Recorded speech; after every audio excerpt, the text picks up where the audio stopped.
Qual é a coisa mais assustadora que já aconteceu com você? Quando eu tinha cerca de 12 anos, minha família acampou em um acampamento no Vale de Xerandoa, não no meio do nada, mas uma espécie de cidade de montanha isolada. Fui levar nosso cão para passear em uma trilha na beira do acampamento com um bosque bem denso por toda parte. Meu cachorro de repente congelou e não se mexia, pois ouvi alguns barulhos na floresta atrás de mim. Eu girei ao redor para ver um cara de meia idade emergir das árvores e começar a se aproximar de mim. Fiquei muito surpreso para realmente reagir, e meu cão estava super velho naquele momento. Então ele não fez muito mais do que congelar. Então o cara diz: "Ei, esta vai parecer uma pergunta estranha, mas você poderia voltar à minha cabana e me ajudar a cortar o cabelo? Não consigo ver a parte de trás do meu pescoço e poderia realmente precisar de sua ajuda." Eu disse rapidamente algo do tipo: "Não, desculpe, meus pais estão me esperando para o jantar, então eu deveria ir andando." Ela apenas encolheu os ombros e voltou para a floresta. Eu consegui voltar ao nosso acampamento em segurança e disse a meus pais. Eu tinha pensado que talvez ele fosse um funcionário do acampamento, mas só depois da reação de meus pais é que percebi como a interação era estranha. Eles foram imediatamente para o pessoal do acampamento e lhes contaram o que aconteceu. Eles revistaram o acampamento, mas nunca encontraram o cara. Eu ainda fico arrepiado pensando nisso.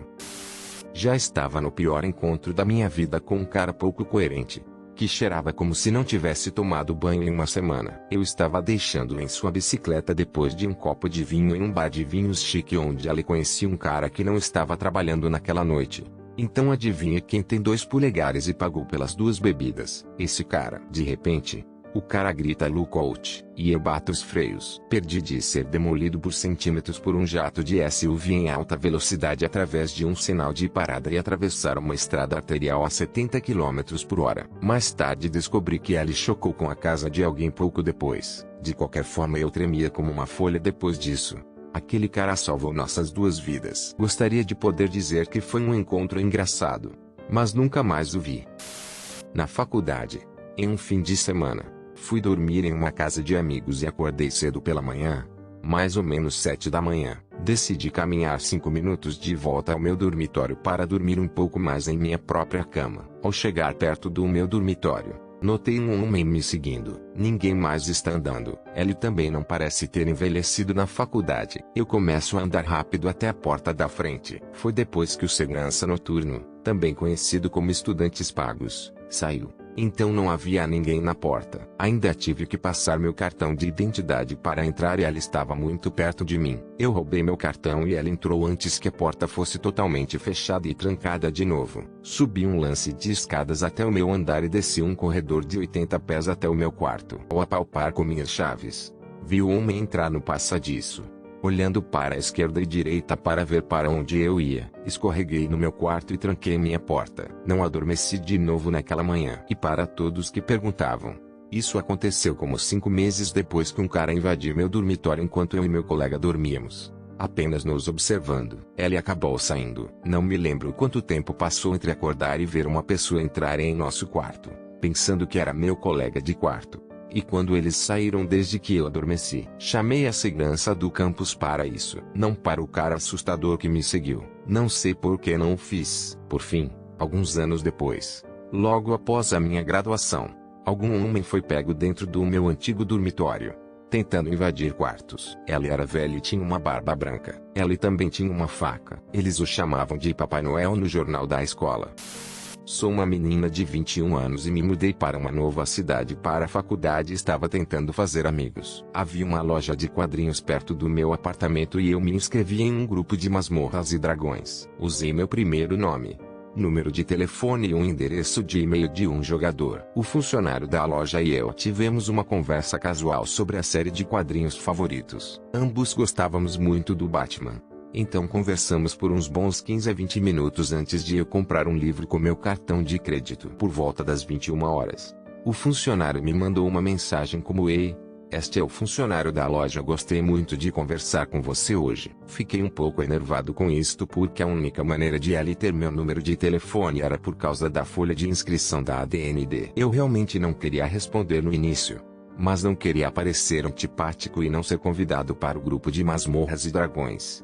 Então eu respondi: sim, estou feliz por ter encontrado uma loja de quadrinhos. Mal posso esperar para conhecer o grupo de Masmorras e Dragões. Até a próxima. Ele me mandou mais algumas mensagens naquela noite, mas eu não respondi. Ele tentou me adicionar às mídias sociais. Ele tirou meu sobrenome do meu cartão de crédito. A gota d'água foi que eu estava no meu campus universitário depois de horas estudando na biblioteca. Estou arrumando minhas coisas quando ele me chama. Olho para o telefone, bato no ignore e coloco meu telefone na mesa. Então apela para ser um livro de livros humilho de mesa e tem tomates para perguntar: ei, por que você ignorou minha ligação? Eu literalmente tive esta sensação como uma onda de água fria da minha cabeça aos meus dedos dos pés e eu rompi em um suor frio. Consegui colocar meu sorriso profissional de varejo e fiquei tipo: oh meu Deus. Oi, desculpe ter ignorado sua chamada. Estava apenas tentando arrumar as malas e voltar para casa para o dia. Como você está? Eu estava falando muito feminino e alto porque eu sinceramente esperava poder fazê-lo feliz o suficiente para não me matar ou para chamar a atenção de alguém. Se estou sendo barulhento em uma biblioteca. Ele estava estranhamente calmo e estava sorrindo, mas não de uma forma calorosa. Por que você não tem devolvido meus textos? Sem perder uma batida. Tenho que pagar por meus dados. Eu tenho plano barato do Walmart. Olhe para este telefone.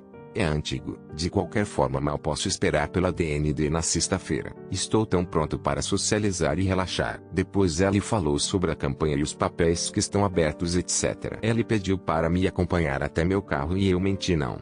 Obrigado. Meu namorado virá me encontrar em alguns minutos. O rosto dele se virou por um minuto e eu fiquei tão assustada. Lembro-me de me chutar. Se era uma mentira direta, mas não sabia o que dizer para que ele não me seguisse até meu carro. Então, como se Deus fosse real ou não, um dos meus colegas de classe masculina passou por mim e eu aproveitei minha chance. OMG, colega de classe. Ei, um minuto. Eu me virei para o empregado da loja e: desculpe, eu preciso alcançar o colega de classe. Te vejo na sexta-feira. E eu fugi para meu colega de classe. Agarrei o braço dele como se fôssemos melhores amigos e comecei a falar de classe. Eu nos acompanhei até lá fora e ele me levou até meu carro. Estava escuro como se estivesse lá fora. Eu estava tão assustada, mas o colega de classe era tão doce.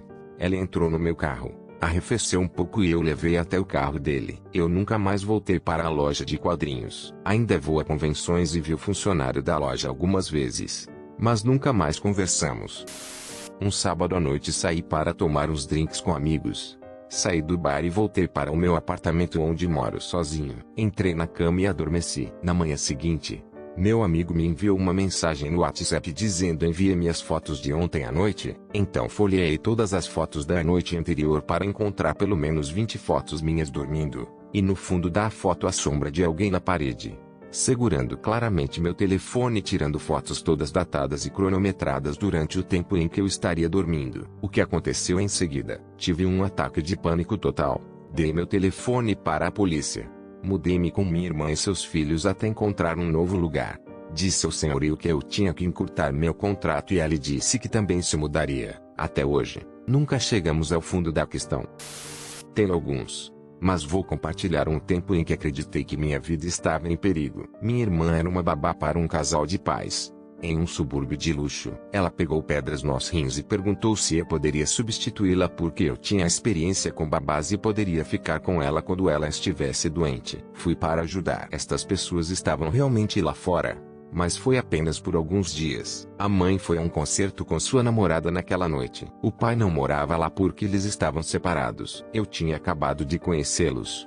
Literalmente, havia um menino de 7 anos e gêmeos de 4 anos, um menino e uma menina. Estes pobres garotos tinham problemas porque muita coisa estava acontecendo. Eles estavam na cama e minha irmã e eu estávamos em seu quarto assistindo TV quando ouvimos um barulho alto vindo do andar de baixo. Fomos verificar as coisas e minha irmã descobriu que um grande pedaço de madeira que bloqueou a porta do porão havia sido empurrado para dentro. Temos as luzes acesas, as portas trancadas e chamamos a polícia. A criança de 7 anos ouviu o barulho e ficou assustada. Eu disse a minha irmã para levá-lo lá para cima e eu esperaria pela polícia. Peguei uma faca para o bloco e esperei lá embaixo sozinho para que a polícia aparecesse. Demorou cerca de 10 minutos.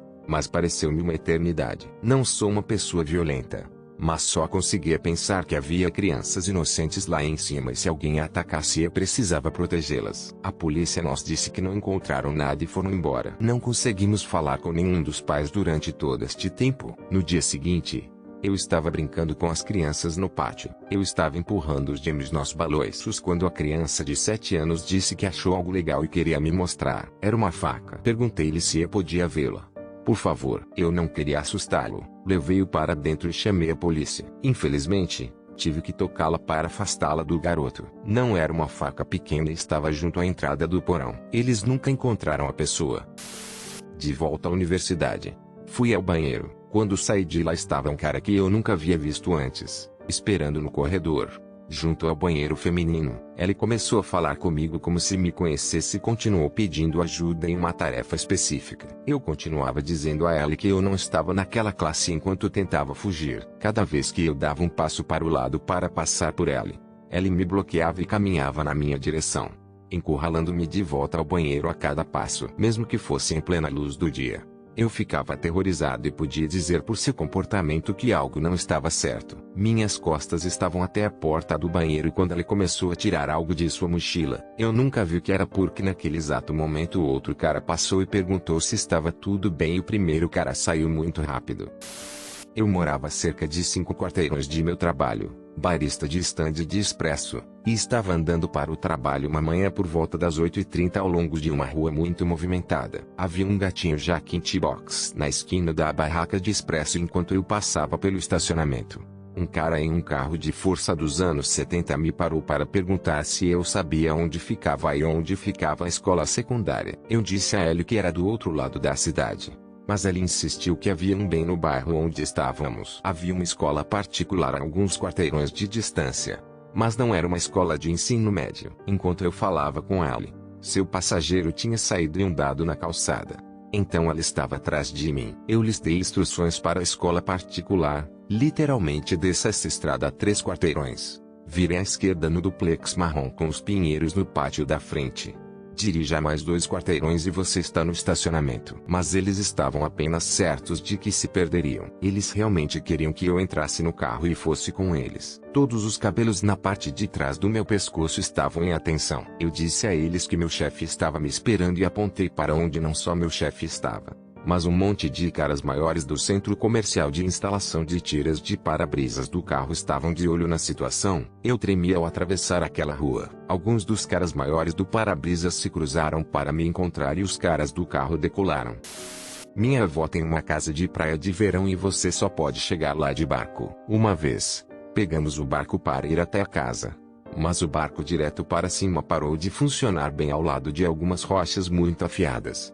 E depois dele, uma pequena mas bem assustadora cachoeira. Então, o barco está morto, não vai fazer porcaria nenhuma. E o barco começa a se mover em direção às rochas super afiadas que caem junto à cachoeira. Então estamos todos muito assustados neste ponto. E meu pai está desesperadamente tentando fazer isto funcionar. E então o motor do barco começa a funcionar novamente e nós finalmente saímos de lá. Eu realmente pensei que íamos morrer.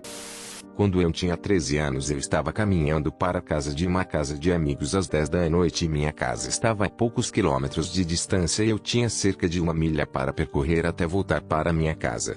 Quando um homem de cerca de 5-10 anos que tinha cabelos aparentemente escuros e olhos aparentemente escuros virou a mesma esquina que eu tinha virado para atravessar para o meu bairro. Então eu pensei que ele era um dos vizinhos e continuou descendo de volta para minha casa. Bem, eu decidi parar e ver se ela parou só para mexer um pouco com ela e ele também parou. Então eu comecei a andar novamente e ele começou a andar novamente. Então eu acelero e ele acelera. Bem, eu tinha cerca de meia milha até voltar para minha casa e decidi puxar meu telefone, ligar a lanterna e apontar para seu rosto para ver sua reação e ela apenas sorriu para mim com seus dentes desagradáveis e eu apenas reservei a meia milha para casa e nunca mais o vi novamente. Era 1992. Eu tenho 12 anos de idade. Meu irmão, 9 anos, decide ligar para seu amigo em um telefone rotativo de estilo antigo. Sim, tínhamos um. Quando ele pega a recepção, não há tom de descagem. mas um som borbulhante. Ela me chama para ouvir isso exatamente como eu imaginaria um caldeirão de bruxas para soar. Então uma voz feminina, soa como a bruxa amada Oeste mais 30 anos de fumaça pesada, vem e diz, da próxima vez que você for caminhar, eu vou te matar. E depois repete isso repetidamente. Eu esperava que fosse minha mãe fazendo uma brincadeira no outro telefone. Então eu gritei para e disse, a mãe muito engraçada. Ela sai do quarto dela fazendo as pazes ao se preparar para sair. Quando eu a vejo de pé no caminho da porta, com meu ouvido parado no receptor e aquela voz borbulhando, faço uma daquelas pegadas lentas de olho para o telefone. Volto para ela e atiro a recepção para o chão e começo a chorar. É claro que isso assusta também. Isto durou uma semana. A polícia não conseguiu descobrir o que estava acontecendo e a companhia telefônica também não conseguiu explicar. O melhor palpite foi que alguém estava nos telefonando. Mas nunca o confirmamos. Eu nunca morri. Mas depois disso parei de andar sozinho. Ainda me dá arrepios. Eu estava mergulhando na parte externa de um intercostal na Florida do Sul. Eu não tinha experiência real em fazer isso antes. Havia uma grande parede de rochas separando a área em que estávamos mergulhando e esquiando a jato dos navios e barcos que entravam e saíam do intercostal. Subimos nas rochas por diversão e eu tive que tirar minhas barbatanas para fazer isso. Saltei para a área intercostal sem minhas barbatanas. Fui imediatamente sugado para o meio da intercostal quando um navio de cruzeiro estava chegando. Os detalhes sobre quão perto eu estava de ser atingido e exatamente quanto perigo eu corria são um pouco confusos. Mas eu pensava para mim mesmo que poderia morrer agora mesmo. Meu pai, meu amigo, entrou em seu jet ski e me salvou. Uma noite eu estava caminhando para casa desde a parada do ônibus. Apenas uma caminhada reta de 3 quarteirões e um carro que estava dirigindo na direção oposta a que eu estava caminhando diminuía a velocidade quando ele se aproximava de mim. Era um homem que abaixava sua janela e tentava falar comigo, tentando fazer com que eu entrasse no carro. Mas eu sempre colocava fones de ouvido e fingia que estava ouvindo música para afastar homens aleatórios. De qualquer forma, estou no segundo quarteirão perto de minha casa e espreito atrás do ombro para ver o mesmo carro fazendo uma curva em U. Não queria que ele soubesse onde eu morava e estava perto do último quarteirão da minha casa que tinha uma entrada secreta se eu virasse a esquina antes do meu quarteirão comecei a correr e virei a esquina, mas ele acelerou para cima e virou comigo. De repente alguém gritou meu nome do outro lado da rua e era minha mãe quando lhe disse que aquele homem se afastava tão rápido. Eu estava tão assustada e ela me perguntou por que eu iria virar a esquina e eu lhe perguntei por que você está ao acaso lá fora no meio da noite. Ela disse algo que lhe disse para ir lá fora e me encontrar quando eu estava caminhando para casa. Sou uma universitária de 19 anos no Salt Plains College em Cleveland, Texas. 1973. Era uma faculdade de cowboy e eu tinha meu cavalo lá comigo, celeiro no campus. Apesar de ter montado uma sela inglesa, eu estava treinando para uma prova de enduro. Tinha montado Júlia com força e estava voltando para o bar para esfriá-la. Eu estava no meio de um campo de algodão na fila da curva. Chutei meus pés dos estribos. Rédeas no pescoço dela.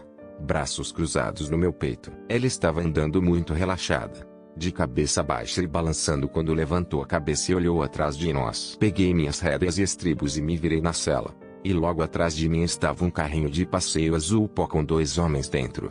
Parecia um pintor bêbado. Se você puder visualizar, inclinei-me para a frente na minha cela e saímos como um tiro. Corri até o celeiro com eles me perseguindo. Quando cheguei ao celeiro, alguns outros estudantes masculinos estavam lá e eu lhes contei o que aconteceu e eles puderam ficar até que eu tivesse andado com meu cavalo frio. Para aqueles que não sabem, você não rega um cavalo suado quente. Ele os fundará e aleijará seus pés. Eles ficaram enquanto eu esfriei Júlia. E nós observamos enquanto eles andavam pelo campus olhando. Quando Júlia foi colocada, todos nós esperamos até que o carro estivesse escondido pelos prédios e então todos nós pulamos em nossos carros e nos espalhamos. Eu quero ir direto para meu dormitório e me esconder. Nunca mais os vi. Anos mais tarde, 2 assassinos em massa foram presos. Henry Lee Lucas e Otis Toole eram eles. E meu sangue esfriou. Nessa época eles estavam em Ringgold, Texas. E assassinaram uma mulher lá. Também dirigiram um vagabundo azul pólvora. Henry era um excelente mecânico e podia fazer ronronar um motor. A razão de ela estar tão perto de nós. Se ela soubesse muito sobre cavalos, ele teria buzinado antes que Julia o visse. Ela teria pulado e eu teria rolado para fora dela. Ela estava perto o suficiente para que eu quase batesse no capô do carro. Minha amada Júlia salvou minha vida naquele dia. Minha mãe desenvolveu câncer no ano seguinte e morreu. E eu tenho pensado muitas vezes em como teria destruído meu pai perder sua esposa e sua filha mais velha. A partir daquele dia eu quero saber onde está meu inimigo e o que ela está fazendo. Onde quem eu percebo que ela está. Fique seguro lá fora.